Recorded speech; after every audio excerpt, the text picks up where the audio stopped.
Environmental એન્જિનિયરિંગમાં જવાવાળા વિદ્યાર્થીઓ થોડા વધ્યા છે. તો તમારા મગજમાં કદાચ સવાલ આવતો હોય કે એન્વાયરમેન્ટલ એન્જિનિયરિંગ કરવું જોઈએ કે એની મેઇન બ્રાન્ચમાં એડમિશન લેવું જોઈએ.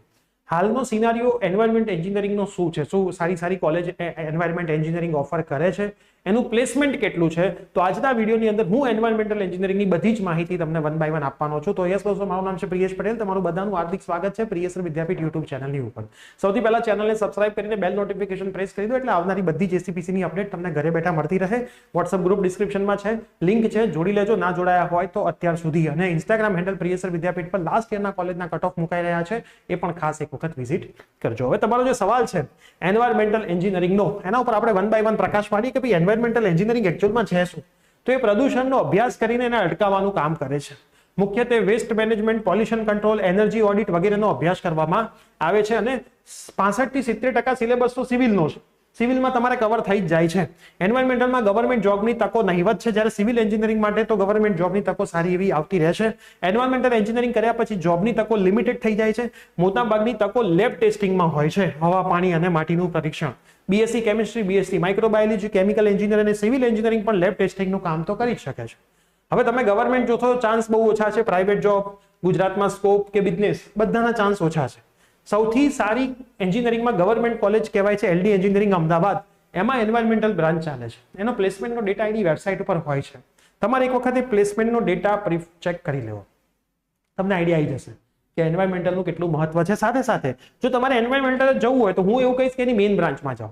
બરાબર, આપણે હંમેશા કહેતા હોય છે કે મેઇન બ્રાન્ચ પસંદ કરો. જેમ કે એરોનોટિકલમાં જવું છે તો તમે મિકેનિકલ પસંદ કરો.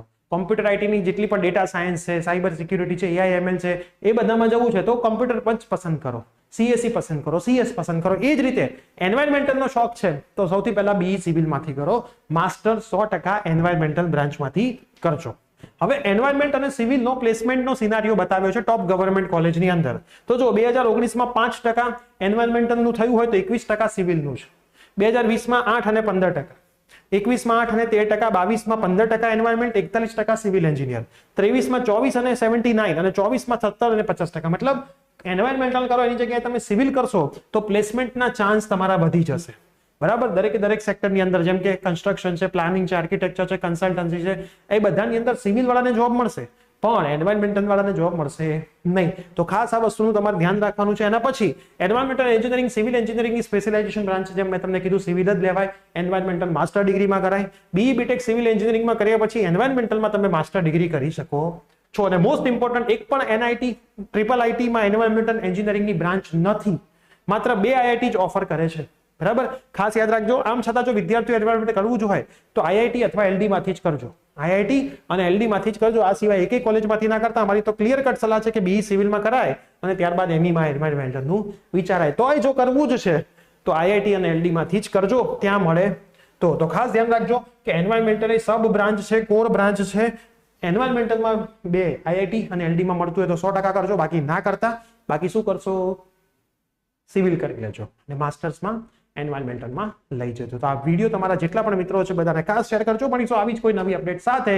Till then bye bye, take care.